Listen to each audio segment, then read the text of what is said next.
सर्व उपस्थित विद्यार्थी, त्यांचे पालक, त्यासोबत मंचावर उपस्थित सर्व आणि अतिशय सुंदर कंपेअर करताय आपण दोघी, आपलं सर्वांचं या ठिकाणी स्वागत करतो. डॉक्टरांनी सांगितल्याप्रमाणे मी नॉर्मली पाथर्डीत खूप कमी प्रोग्राम्स अटेंड करतो. बाहेर मात्र खूप प्रोग्राम अटेंड करतो. मी अनेकदा म्हणजे महाराष्ट्रात असेल किंवा मुंबईत असेल, शाळा कॉलेजेस इतर संस्थांमध्ये जाणं ही माझी पहिलीच वेळ इथे बोलण्याची.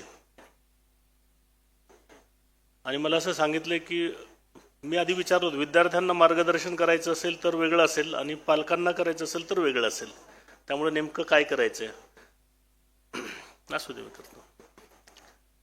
तर विद्यार्थी छोटे छोटे, त्यांना फार काही सांगायची गरज नाही, कारण त्यांना त्यांचे टीचर्स वगैरे जे सांगतात ते इनफ आहे असं मला वाटतं. आज परिस्थिती खूप बदलली आहे. एक काळ होता की जेव्हा इमारतीशिवाय शिक्षण होतं, म्हणजे इमारत म्हणजे शिक्षण नाही. मी आजही हे विश्वास आहे माझा की केवळ इमारती आणि कम्प्युटर्स आणि खूप चांगले स्मार्ट बोर्ड्स आणि खूप चांगले सॉफ्टवेअर्स याच्याने चांगलं शिक्षण देता येतं, याच्यावर माझा आजही विश्वास नाही आहे. मुंबईच्या म्हणजे पूर्ण मुंबईचे एज्युकेशन डिपार्टमेंट माझ्याकडे आहे. मी बऱ्याच शाळांमध्ये जात असतो. सध्या एक आमच्या टीचर्समध्ये असेल किंवा आमचे प्रशासकीय अधिकारी जे आहेत एज्युकेशन डिपार्टमेंट, सगळ्यांना असं वाटतं की साहेब इतके स्मार्ट क्लास झाले, ते प्रत्येक वेळेला ते सांगतात, परंतु जे बेसिक्स आहेत ते बेसिक्स मात्र विद्यार्थ्यांमध्ये घडवण्यासाठी आपण कमी पडतो असं मला वाटतं. अर्थात मी माझ्या पद्धतीने त्याच्यात बदल करण्याचा प्रयत्न करतोय आणि नक्की करेल. कोरोनाच्या कालावधीमध्ये बऱ्याच म्हणजे 2 वर्ष साधारणपणे ऑनलाईन शिक्षण द्यावं लागलं. परिस्थिती तशीच होती, कारण एवढे लोक मरत होते, एवढे लोकांना हॉस्पिटलमध्ये घेऊन जाणंही शक्य नव्हतं. ऑक्सिजनचा एवढा मोठा प्रॉब्लेम होता पूर्ण देशभरामध्ये, आणि ऑक्सिजन सोडून इतर काही त्याला उपाय पण नव्हता. आणि म्हणून सगळ्यांकडे काही टॅब किंवा कम्प्युटर्स नव्हते. मग आईवडिलांच्या मोबाईलवर अशा प्रकारचं आपलं जे काही रेग्युलर शिक्षण आहे ते देण्याला सुरुवात झाली. आणि मुलांना ज्या वयात नको होतं त्यावेळेला त्यांच्या हातामध्ये एक, त्याला आता काय म्हणायचं, त्याला शस्त्रच म्हणतो मी त्याला, कारण आता ते शस्त्रच आहे, कसं वापरायचं आपण ठरवायचं म्हणून. आणि अशा प्रकारचं एक इन्स्ट्रुमेंट त्यांच्या हातात दिलं गेलं. त्याचा एवढा दुष्परिणाम पुढच्या कालावधीमध्ये झाला की आता जर आई वडील काही काम करत असतील, कुठे बाहेर चालले असतील, प्रवासात असतील, तर ते मुलांना मोबाईल दिला की मुलं शांत बसतात. मी अनेकदा असं पाहतो बाहेर प्रवासात, एअरपोर्टवर, कधी रेल्वे स्टेशनवर, इतर ठिकाणी, गार्डन्समध्ये, की मुलं रडू नयेत म्हणून मुलांना मोबाईल दिला जातो. पूर्वी खुळखुळा दिला जायचं, काहीतरी वाजवायचे, काहीतरी करायचे. आता 1-1.5 वर्षाच्या मुलांना सुद्धा मोबाईल देऊन त्यांना शांत केलं जातं. काहीतरी खाऊ दिलं जायचं, चॉकलेट दिलं जायचं. तर ही परिस्थिती बदलली आणि त्याच्याने एवढा मोठा आघात ह्या पिढीवर होतोय, कारण त्याच्यात नेमकं काय पाहायला पाहिजे आणि काय पाहायला नको हे मुलांना अजिबात माहिती नसतं. आणि आपल्याला जे पालक बसलेत त्यांना लक्षात आलं असेल की बऱ्याच वेळा पॉपअप्स येतात. आता मुलांना थोडी समजतं त्या पॉपअपवर म्हणजे नवीन विंडो जे येतात त्याच्यावर क्लिक केल्याने काय होईल, काय नाही होणार, आणि किंवा गेम्स असतील, असं जे अनावश्यक गोष्ट आहे ती त्यांना ज्या वयात आवश्यकता नाही त्यावेळेला ती पाहायला मिळते, कुठलाही कंटेंट फॉर दॅट मॅटर. आणि त्या इलेक्ट्रॉनिक वस्तूचा खूप लळा लागतो. डोळ्यांवर परिणाम होतात, त्यांच्या मनावर खूप मोठा परिणाम होतो. डोळ्यांवर तर थोडा वेळ होत असेल, परंतु मनावर म्हणजे त्याचे जे कॉन्सन्ट्रेशन ज्याला म्हणतात, मला थोडा प्रॉब्लेम होता, आता खूप वर्ष झाली मराठीत त्याचे अर्थ सांगायला प्रयत्न करतो. तर त्याचं जे कॉन्सन्ट्रेशन आहे, माइंडचं कॉन्सन्ट्रेशन, मेंटल हेल्थ जी आहे त्याची ना, ती मात्र खराब होते. आणि ज्या गोष्टीत तो पाहतो त्याच त्याच्या मनात विचार येत राहतात, त्यापैकीचेच विचार येत राहतात. ती जर पुस्तकं वाचली असती, ती जर आईवडिलांनी, आजोबांनी, मामांनी, काकूने कुणीतरी घरात गोष्टी सांगितल्या असतात तर त्याला जीवनभर लक्षात राहतात. म्हणजे आपल्यापैकी अनेकांना ही गोष्ट लक्षात असेल कदाचित की आपल्याला आपल्या लहानपणी सांगितलेल्या गोष्टी आजही लक्षात आहेत, किंवा लहानपणी काहीतरी केलेले उपद्व्याप असतात तेही लक्षात आहे. म्हणजे ती मारामारी असेल, कुठल्या डोंगरावर चढायला गेला असेल, कुठे काय पडला असेल, लागला असेल, झाडावर चढताना पडला असेल, कबड्डी खो खो खेळताना पडला असेल, हे सगळ्या गोष्टी लक्षात राहतात. मात्र आताच्या मुलांच्या ह्या गोष्टी लक्षातच राहणार नाहीत. आणि म्हणून ही गोष्ट मला खूप महत्त्वाची वाटली आणि म्हणून आपल्याला सांगतो. याच्यातलं एक छोटेसा एक किस्सा पण सांगतो आपल्याला. मध्ये कुणी एक प्रयोग केला होता की मुलांना विदाऊट मोबाईल एका कार्यक्रमामध्ये बसवायचं आणि तो कार्यक्रम पुढे चालू होता आणि मुलांना बसवलेलं होतं आणि त्यांना सांगितलं की तुम्ही काही नाही, शांतपणे इथे बसायचं अर्धा तास. तर त्या मुलांना मोबाईलचा एवढा छंद लागलेला होता, तर त्यांनी काय केलं होतं की ते बाजूला बटन, आपले जसे कॅल्क्युलेटरचे वगैरे बटन असतात किंवा मोबाईलसारखे बटन असतात, ते समोर ठेवलेले होते. मात्र ते बटन दाबलं तर शॉक लागत होता सीटला. म्हणून तो अभ्यास होता, हा एक प्रकारचा रिसर्च होता. आणि त्याच्यातल्या जवळपास 57% मुलांनी 4-4, 5-5 वेळा तो शॉक लागत असताना सुद्धा बटन दाबलं. म्हणजे काय की जरी शॉक लागलं तर चालेल, पण बटन ते दाबण्याची जी सवय लागलेली आहे ना, ती जात नव्हती. म्हणजे किती भयानक विचार करा. हे एखाद्या म्हणजे ॲडिक्शन जसं असतं कुठल्या गोष्टींचं, मादक पदार्थांचं असेल, इतर गोष्टींचं, ते व्यसनासारखं, व्यसनाधीनता ह्या नवीन पिढीमध्ये झालेली आहे. आणि जर मोबाईल इकडे तिकडे हरवला, सापडला तर माणूस एवढा वेडा होतो. तर ते जे आहे ते आपल्यामध्ये पण आलं आहे, म्हणजे ॲडल्ट्समध्ये पण आलं आहे. मला वाटतं की पालकांनी याचा निश्चितपणे विचार करावा की मुलांना मोबाईल कधी द्यावा, अनलेस त्याच्यात खूप काही डिक्शनरीचा वर्ड पाहायचा असेल. पूर्वी डिक्शनरी असायची मोठी, आता त्याची आवश्यकता नाही. मोबाईलमध्ये डिक्शनरी असते. एखादा चांगला मोटिवेशनल व्हिडिओ असतो, तो दाखवला.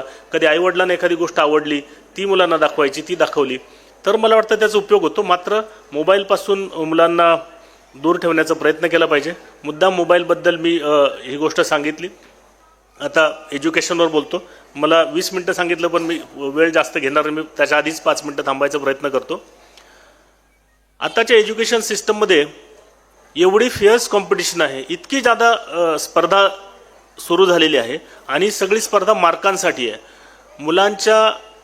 मुलांच्यामध्ये जे आवश्यक बदल असतात, नैसर्गिक बदल असतात, त्याची सर्वांगीण विकास होण्याची जी आवश्यकता असते त्याच्याकडे विचार न करता सगळ्या पालकांचं लक्ष असतं की आपल्या मुलांनी खूप मार्क मिळवत, खूप मोठा व्हावं. आणि सर्वांना एकच झालेले आहे. आता जे पाहतो, आणि समजा मी पण पालक म्हणून त्यापेक्षा वेगळा नाही कदाचित, प्रत्येकाला वाटतं इंजिनियर, डॉक्टर असंच व्हावं. मग चांगले शिक्षक कसे होणार, चांगले ॲग्रिकल्चर मध्ये काम करणारे लोक कसे होणार, इतर फॅक्टरीजमध्ये लोक कसे मिळणार. सगळे फक्त व्हाईट कॉलर जॉब जर निर्माण झाले तर ब्ल्यू कॉलर जॉब जे असतात त्यासाठी काय होणार. आणि जगात ज्या देशांनी प्रगती केली, आपल्या समोर आज जे दिसतं, जपान असेल, साऊथ कोरिया असेल, हे तर आपल्या सोबत सुरू केलेले देश आहेत. म्हणजे 1950 साली साऊथ कोरिया आपल्यापेक्षा खूप गरीब होता. सिंगापूर तर काहीच नव्हतं, ज्याचं नाव घेतो आपण. युरोप समजा ठीक आहे, जर्मनी वगैरे हे प्रगत होते. परंतु ह्या सगळ्या देशांमध्ये जितकं महत्त्व इंजिनियर्स असतील, डॉक्टर्स, वरच्या पदांना दिलं जातं, तितकंच महत्त्व त्याला जो सपोर्ट स्टाफ असतो त्यांनाही दिलं जातं. आणि म्हणून त्या सिस्टममध्ये चांगल्या प्रकारचे प्लंबर तयार होतात, चांगल्या प्रकारचे नर्सेस तयार होतात, चांगल्या प्रकारचे जे सपोर्ट स्टाफ असतो तो तयार होतो. मात्र आपल्याकडे त्या श्रमाला जे महत्त्व आहे ते नसल्यामुळं कुणालाच वाटत नाही की आपण आपल्या मुलांनी तिकडे जावं. सगळेच काही उच्च पदावर जाऊ शकणार नाहीत. अर्थात याचा अर्थ असा नाही की स्वप्न पाहुणे आणि कुणाकडे पैसे कमी आहेत आणि कुणाकडे छोटं घर आहे आणि म्हणजे गरिबी आहे म्हणून त्याने स्वप्न पाहुणे. स्वप्न तर जरूर पाहिले पाहिजे. मी बऱ्याचदा हे उदाहरण अनेकांना देतो की एखादा डोंगर आहे आणि डोंगर चढायचा आहे. मग डोंगर चढताना मी वरती जाताना मला पडेल का, माझ्या पायाला लागेल का, डोकं फुटेल का, असा विचार केला तर तो माणूस कधीच त्या डोंगराच्या शिखरावर जाऊ शकणार नाही. मात्र मला त्या शिखरावर जायचं आहे, काय लागलं तर हरकत नाही, थोडं खर्चटेल, डोक्याला लागेल काही हरकत नाही, पण मला तिथे जायचं आहे, असा जो विचार करतो तो निश्चितपणे तिथपर्यंत पोहोचतो. जगात एवढ्या संधी आहेत ज्या पूर्वी कधीही नव्हत्या. म्हणजे आम्ही शाळेत असताना खूप लिमिटेड संधी समोर दिसायच्या आणि खरं तर कल्पना पण नव्हती. मात्र आज जे आहे, आज इतक्या मोठ्या प्रमाणावर संधी आहेत आणि हे इंटरनेटचं जे जाळं आहे हे आपल्याला सगळं जगात कुठे काय आहे हे माहिती इथे बसून देतं. मात्र ते पाहण्याची व्यवस्था पाहिजे. नेमकं काय पाहिजे त्याच्यात, कारण माहिती खूप आहे प्रचंड. एक सर्च दिला तर 1000 लाख त्याच्या सर्च रिझल्ट्स येतात. मग आपण काय पाहिजे आणि मुलांना नेमकं कशा प्रकारचं शिक्षण द्यायचं हे आईवडिलांना ठरवायला लागेल.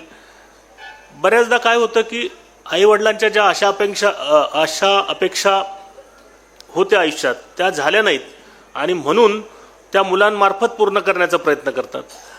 त्यालाही काही अर्थ नाही. ज्या मुलांमध्ये काय गुण आहे, तो काय होऊ शकतो, एखादा चांगला आर्मी ऑफिसर होऊ शकतो, एखादा चांगला टीचर होऊ शकतो, एखादा चांगला वकील होऊ शकतो, एखादा CA होऊ शकतो. डॉक्टर इंजिनियर्स व्हावं असं नाही, डॉक्टर इंजिनियर झालेच पाहिजेत, ते देशासाठी गरजेचे आहेत. किंवा ॲडमिनिस्ट्रेटिव्ह ऑफिसरसुद्धा झालेच पाहिजेत ज्यांच्यामध्ये क्षमता येते.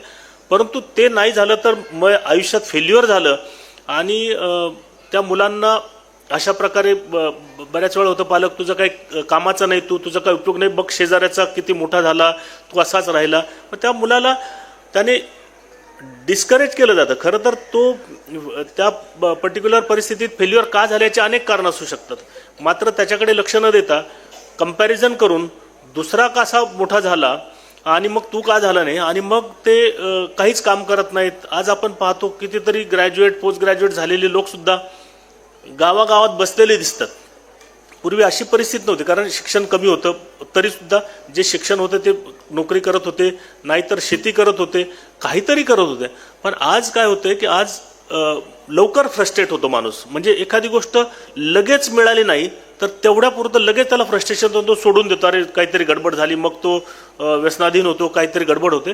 तर मला वाटतं पालकांनी ह्या गोष्टीकडे लक्ष दिलं पाहिजे. आपल्या किती अशा अपेक्षा मुलांमार्फत पूर्ण करून घ्याव्यात. दुसरा एक गोष्ट आहे जी खरं पालकांकडून, आपल्या आजूबाजूच्या परिसरातून, आपल्या टीचर्सकडून, आपल्या नातेवाईकांकडून, वेगवेगळ्या कार्यक्रमातून मुलं आत्मसात करत असतात. ती गोष्ट खूप महत्त्वाची, मला खूप महत्त्वाची वाटते, म्हणून मुद्दाम सांगतो. त्याला इंग्रजीत ग्रॅटिट्यूड म्हणतात, मराठीत कृतज्ञता म्हणतात. आता कृतज्ञता व्यक्त करतो वगैरे आपण अनेकदा म्हणतो की तुम्ही असं हे केलं त्यावर कृतज्ञता. आजकाल सहज लगेच थँक्यू सॉरी वगैरे म्हणणं आहे, पण ते फक्त नावापुरतं आहे. खरी ती कृतज्ञता कुठे असते? कृतज्ञता व्यक्त करायची की व्यक्त न करता ती दिसली पाहिजे. एक गोष्ट सांगतो याच्याबद्दलची आणि नंतर थोडी एक्सप्लेन करतो. शाळेतली मुलं असतात, टीचर्स त्याला खेड्यामध्ये पाठवतात की जा आणि खेड्यातमधलं जीवन पाहून या की कसं जीवन जगतात. मुलं जातात, 2 दिवस राहतात. आल्यानंतर टीचर त्यांना विचारतात की काय मुलांनो कसं वाटलं. मग प्रत्येक मुलगा वेगवेगळं काहीतरी सांगतो आणि सार असा असतो की ते खूप अवघड आहे. पिण्याचं पाणी दुरून आणायला लागतं डोक्यावर, तिकडे प्रॉपर टॉयलेट्सची जागा नसते, खराबी असते, सगळे जनावर इकडे तिकडे असतात आणि त्यांच्याकडे पैसेही नसतात, दुकान खूप दूर असतं, दवाखाना तर गावात नसतोच. म्हणजे अशा सगळ्या गोष्टी प्रत्येक विद्यार्थी त्यांना सांगतो. मात्र ते लोक आपल्यापेक्षा जास्त असतात असं ते सांगतात की आपल्यापेक्षा जास्त असतात आणि जेवणापूर्वी देवाचं नाव घेतात. आता आपल्याला माहिती आहे जेवणापूर्वी आपण आपल्यापैकी किती करतात माहिती नाही, परंतु आपल्या आधीच्या पिढीमध्ये ताटाला पाणी फिरवणे आणि देवाला नमस्कार करून अन्नपूर्ण ब्रह्म कसं आहे ते मला मिळालं, देवाचे धन्यवाद मानायचे आणि मग जेवायला सुरुवात करायची. तर हे सगळं पाहिल्यानंतर मग टीचर्स त्या मुलांना हे सांगतात की हे बघा, ही जी लोक आहेत हे ज्या काही छोट्या गोष्टी त्यांच्याकडे आहेत त्याच्यात धन्यता मानतात, ते इनफ आहे असं मानतात आणि त्याच्यात ते खुश राहतात. ह्यापेक्षा जास्त अपेक्षा त्यांच्या नसतात जीवनामधून आणि त्यामुळे ते जरी पैसे कमी असतील, जरी सुविधा कमी असतील, जरी हार्डशिप्स खूप असतील जगण्यामधल्या तरी ते सुखी आनंदी दिसतात. कारण सुख आनंद हे पैशातून किंवा सुविधांमधून येत नाही, ते तुम्हाला जे मिळालंय त्यात धन्यता आनंद ईश्वराचे उपकार मानून हे करतं. तर हे ग्रॅटिट्यूड दाखवण्याचा एक प्रकार आहे. मात्र आपल्याकडे अनेकदा असं होतं, मी इथे पर्टिक्युलरली ग्रामीण भागात अनेकदा पाहतो की एखाद्याच्या शेजारच्या किंवा माहितीतल्या नातेवाईकाच्या मुलाला कुठे फेल्युअर आलं, कुठे मार्क कमी पडले किंवा 4 वर्ष आले परीक्षा देतोय पास होत नाही, तर तो किती वाईट आहे याच्याबद्दल आपण बोलतो. दुसरी बाजू असते, एखादा खूप होतकरू आहे, खूप मेहनत करतोय आणि त्याच्या कष्टाने तो एखाद्या चांगल्या परीक्षेत पास झाला, त्याला कुठे चांगली नोकरी लागली, तर त्याची चर्चा काय होते की कुठेतरी वशिला लावला असेल, पैसे दिले असतील, कॉपी केली असेल, अशा प्रकारची आपण घरात चर्चा करतो. स्वतःच्या घरात असं जर झालं असेल की एखाद्या मुलाला कशाला मार्क कमी पडले, परीक्षेला फेल झाला किंवा कुठल्या स्पर्धा परीक्षेमध्ये त्याला यश नाही मिळालं, तर काय चर्चा करतात, म्हणजे घरात वेगळी करतात, बाहेर वेगळी करतात. घरात सांगत असतील की तू खूप वाईट आहे, तू काय चांगलं काम करत, बाहेर सांगताना सांगतात नाही ते आमचा मुलगा किंवा मुलगी ती आजारीच होती, तिला शेजारच्या म्हणजे पातळीत ऐकलेली एक गोष्ट मी कोणीतरी सांगितलं होतं की ते मुलाला खूप चांगले मार्क पडले असते, पण त्या शेजारी ज्याचा नंबर होता ना ते त्याला पेपर लिहू देत नव्हते व्यवस्थित. आता ही तर मग तक्रार करू शकलं असतं की कुणी बाजूचा माणूस त्याला त्रास देतोय. पण मानसिकता काय आहे की माझं चुकतंय हे मान्य नाही करायचं. खरं तर माझं काही चुकतंय हे मी जर मान्य केलं तर मी कदाचित त्याच्यात सुधारणा करू शकतो आणि सुधारणा करून मला म्हणजे आपल्या पाल्यांना चांगलं यश मिळू शकतं. मात्र दुर्दैवाने आपण आपल्या पाल्यांना काय शिकवतोय, म्हणजे दुसऱ्याचं चांगलं झालं त्याचं वाईट आपण आपल्या पाल्यांसमोर बोलतोय आणि आपलं मात्र वाईट झालंय म्हणजे कोणी आपल्या बाजूचं त्याबद्दल मात्र आपण पांघरून घालतोय आणि हे मुलांना आपण शिकवतो. मला वाटतं त्याच्यावर काही उपयोग होत नाही. कदाचित काहींना पटणारही नसेल, हे काय सांगतात साहेब आज येऊन काहीतरी त्यांना स्वतःला यश मिळालं म्हणून सांगतात. अजिबात नाही, मी खूप जमिनीवर आहे आणि जमिनीवर राहायला मला आवडतं. पण ह्या गोष्टी खूप बारीक विचार करून अनेक वर्षांच्या अभ्यासातून आणि लोकांना हजारो लाखो लोकांना भेटलोय त्याच्या सगळ्या अनुभवातून ह्या गोष्टी आल्यात. म्हणून मुद्दाम सांगतो की कधीही एखाद्या गोष्टीकडे पाहताना एखादं सक्सेसफुल आहे ते पहा की त्याच्याकडून मला काय घेता येईल, ते तुम्हाला कदाचित जास्त मार्गदर्शक ठरेल, तुमच्या मुलांना कदाचित जास्त त्याचा उपयोग होईल. मात्र दुसऱ्याच्या सक्सेसवर आनंद मानणं, दुसऱ्याच्या दुःखामध्ये सहभागी होणे, ह्या गोष्टी खूप महत्त्वाच्या असतात मुलांना शिकवायच्या. फॉर एक्झाम्पल आता आपण मुलांना बऱ्याचदा धडे देतो की झाडं लावली पाहिजेत, खूप उष्णता वाढली आहे, कचरा जो आहे वेगळा केला पाहिजे, रस्त्यावर कचरा नाही टाकला पाहिजे, थुंकला नाही पाहिजे, अशा अनेक गोष्टी सांगतो. पण ह्या गोष्टी आपण पाळतो का? बऱ्याचदा असं होतं की पालकच ह्या गोष्टी पाळत नाही आणि मुलांकडून ती अपेक्षा करायची, असं बरोबर नाही. म्हणजे साधी गोष्ट असते की घरात गरज नसताना लाईट किंवा फॅन जो आहे तो बंद करायचा. हे जर आईवडिलांनी केलं तर मला वाटतं मुलं आपोआप शिकतात. तुम्हाला बऱ्याचशा गोष्टी आयुष्यात अशा आहेत की ज्या पुस्तकातून शिकायला मिळत नाही, ह्या तुमच्या संस्कारातून शिकता येतात. आणि खरंच पुढची पिढी चांगली घडवायची असेल, आपल्याला प्रत्येकाला वाटत असेल की आपल्या मुलांनी चांगलं सुसंस्कृत व्हावं, तर त्यांना आपल्या वर्तणुकीतूनच हे शिक्षण दिलं जाईल. ते मोबाईल, टी व्ही, अनेक बाकीच्या कुठल्या गोष्टी असतील त्याच्यातून नाही दिलं जाणार. आणि वाचनाची आवड आता एवढी कमी झाली आहे, मुलं किती वाचतात मला माहिती नाही. खरं तर डॉक्टरांनी लायब्ररी सुरू केली, 8-10 हजार पुस्तकं आहेत त्यांच्याकडे. मात्र विद्यार्थ्यांची संख्या नसल्यामुळे सध्या बंद आहे असं मला त्यांनी सांगितलं. खूप वाचलं पाहिजे पोरांनी. वाचल्याने काय होतं की आपलं ते मनात राहतं कंटिन्युअस. दुर्दैवाने ती कमी झाली. तर आईवडिलांनी एक प्रयत्न केला पाहिजे. माझं सध्या कमी झाले, पण मी पूर्वी खूप पुस्तकं वाचायचो, खूप वाचलीत. पण आमचे डॉक्टर तर आजही म्हणजे ते मला सांगतात हे पुस्तक वाचलं का, ते पुस्तक वाचलं का, आजही वाचत असतात. आणि त्याचं म्हणजे गरज आहे की नाही यापेक्षा स्वतःला चांगलं ठेवणं, स्वतःची मानसिकता चांगली ठेवणं यासाठी आईवडिलांनी पण वाचले पाहिजे शक्य असतील तर, नाही ते न्यूजपेपर आवश्यक तेवढेच वाचावेत, त्याच्यातले काही लेख चांगले पण असतात. मात्र मुलांना रोज काही ना काही वाचायला लावलं पाहिजे, काही ना काही वाचलं पाहिजे. म्हणजे अर्धा तास 1 तास अदर दॅन स्टडी पण म्हणतोय मी. अभ्यास तर ठीक आहे, मग आता जसं आपण भारतरत्नावर आज हे करतोय की भारतरत्न का झाले भारतरत्न, त्यांनी आयुष्यात खूप काही केलं म्हणून त्यांना तो देशाचा सर्वोच्च मान मिळाला. आपल्याकडे अनेक साहित्यिक आहेत, अनेक म्हणजे ज्यांनी गॅलंट्री हे केलं, म्हणजे शिवाजी महाराज असतील, संभाजी महाराज असतील, अशा अनेक प्रकारचे आपल्याकडे महाराणा प्रताप असतील, तर आणि इतरही अनेक लोक आहेत ज्यांनी सक्सेस मिळवलं. APJ अब्दुल कलामबद्दल अनेक लोक म्हणजे पुस्तकं आहेत, वाचतात लोक, त्याच्यातून ऊर्जा मिळते, त्याच्यातून आपल्याला आयुष्यात काय करायला पाहिजे हे समजतं. तर अशा प्रकारची पुस्तकं जी आहेत ही वाचली पाहिजेत. आणि जेव्हा म्हणजे वाचायचं नसेल तेव्हा मोटिवेशनल जे व्हिडिओज वगैरे असतील मुलांना जरूर दाखवा, त्याच्यातूनही चांगलं त्यांना मार्गदर्शन मिळेल, त्यांच्यावर संस्कार घडतील.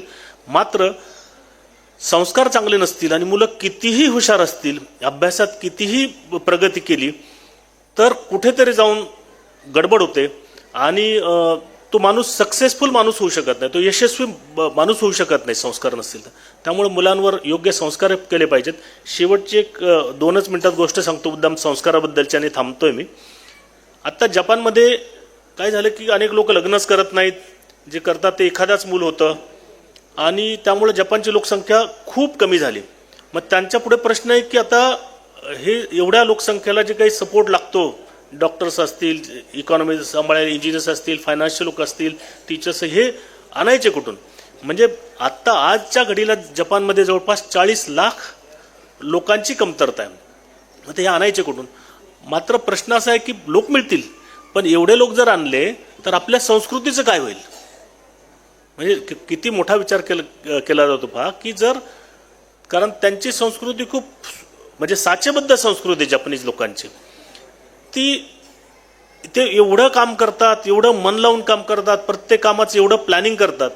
मी स्वतः एक 7-8 वर्षापूर्वी 8 दिवस जपानला गेलो होतो. 8 दिवस मी बऱ्याच काही गोष्टी तिकडच्या बघितल्या. तर प्रचंड मन लावून काम करणारे लोक, मात्र संस्कृती जपली आहे त्यांनी. आणि ही संस्कृती खराब होऊ नये म्हणून ते विचार करतायत की आता मायग्रेशन अलाव करायचं तर कुठल्या प्रकारच्या लोकांना घ्यावं, मग त्यांना त्यांच्या देशात आधी कशा प्रकारचं ट्रेनिंग द्यावं की जेणेकरून ते आपल्या आलेल्या संस्कृतीशी एकरूप होतील आणि आपल्या देशाची संस्कृती बिघडणार नाही, अशा प्रकारचा विचार ते सरकार करत आहे. आपल्याकडे तर मनुष्यबळ प्रचंड आहे, फक्त त्या मनुष्यबळाला योग्य दिशा देण्याची गरज आहे.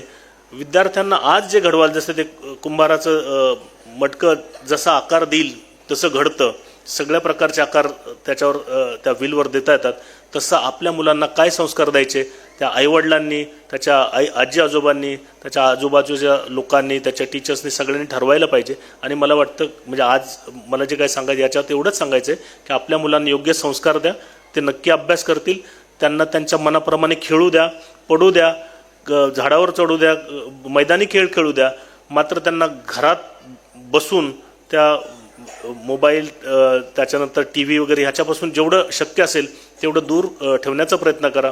मला नक्की खात्री आहे, कारण डॉक्टर देशमुखांच्या भावाची मुलगी जी आहे ती ह्या शाळेतून IITला गेली, आपल्या सगळ्यांना कल्पना असेल, दीपालीची मुलगी.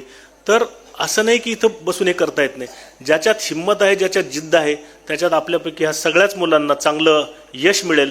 आपण त्यांच्यावर योग्य संस्कार करा, शाळेचे शिक्षक शिकवतील आणि ही मुलं नक्कीच जीवनात पुढे जातील. सर्वांना यासाठी मी मनपूर्वक शुभेच्छा देतो. सर्व पालकांनाही पुन्हा एकदा आवाहन करतो की आपण आपल्या पाल्यांना योग्य प्रकारचे संस्कार आणि शिक्षण द्या. जय हिंद, जय महाराष्ट्र.